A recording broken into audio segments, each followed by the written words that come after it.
อ่านฝากไว้รถหลายๆเมื่อกี้นี่ถือว่าอินเทอร์เน็ตค้างเนาะเดี๋ยว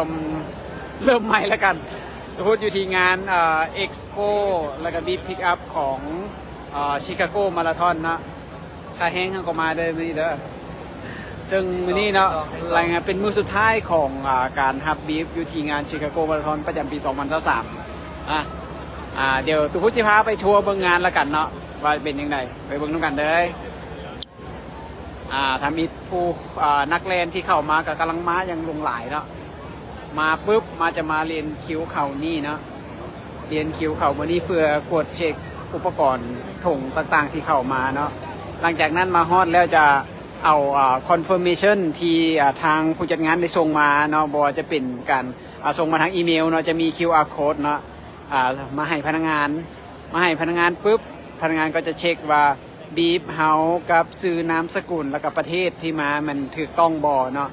มาถูกต้องบ่นี่เนาะถ้าหากว่าเช็คโดยการเช็คจะสมเทียบกับพาสปอร์ตหรือว่าID ของแต่ละคนเนาะถ้าหากว่าทุกอย่างถูกต้องแล้วมันก็จะขึ้นบอกว่าเฮาใช้ไปเอาบีฟของพวกเฮาอยู่ที่เคาน์เตอร์ใดเนาะหลังจากออกมาเนาะตัวอย่างว่านี่มันจะมีเคาน์เตอร์อยู่18เคาน์เตอร์22เคาน์เตอร์ เท่าที่เห็นหลายกว่านั้นเนาะตัวอย่างตุพุทธถึกมาหับอยู่เคาน์เตอร์ที่5ตุพุทธก็จะมาหาเคาน์เตอร์ที่5เนาะเข้ามาหาเคาน์เตอร์ที่5แล้วก็แสดงQR code ของเฮาให้พนักงานเนาะพนักงานก็จะยิบเอาเลขบีฟของเฮามาให้เนาะว่ามันถูกต้องบ่เฮากดว่าถูกต้องบ่หลังจากนั้นก็ถือว่าจบนะแล้วเฮาก็จะได้บีฟของพวกเฮามาซึ่ง 30,000 คนแล้ว ซึ่งตอนนี้เมนฮับแต่บีฟซื่อๆเนาะฮับแต่เลขซื่อๆแต่ยังจะบ่ได้ถงเถื่อเนาะยังบ่ได้ถงเถื่อมาทางด้านหลังนะก็จะมีฮอด37นะ37ซ่องมาครับเนาะโอ้49ซ่องเนาะเพื่อเป็นการระบายคนเนาะ49ซ่องฮับบีฟหลังจากฮับบีฟปุ๊บแล้วเฮาจะเข้าอีกประตูหนึ่งเนาะเพื่อไปที่เอ็กซ์โปเพื่อฮับเป็นธงแล้วก็เข้าห้องวางธงของนักแลนที่จะเอามาฝาก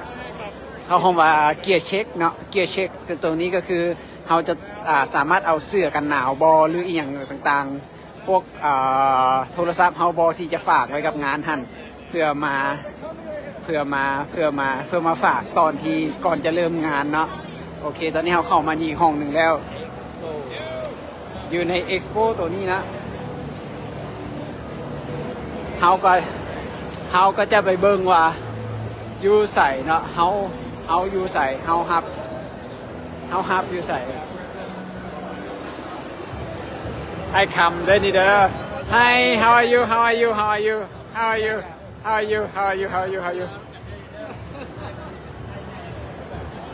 ทุกสิ่งทุกอย่างเกี่ยวกับการแล่นมาราธอนดีเดี๋ยวตู้ฮูจีขอเสาการไลฟ์ไว้ตรงนี้ก่อนเนาะเดี๋ยวฮับเครื่องฮับของแล้วซีไลฟ์ให้เบิ่งต่อว่าไปฮับเอาของที่ระลึกของงานแล้วก็ธงฝากเครื่องของงานชิ้นจังไดเดี๋ยวตู้ฮูจีไลฟ์ต่อเนาะขออนุญาตพักแป๊บหนึ่ง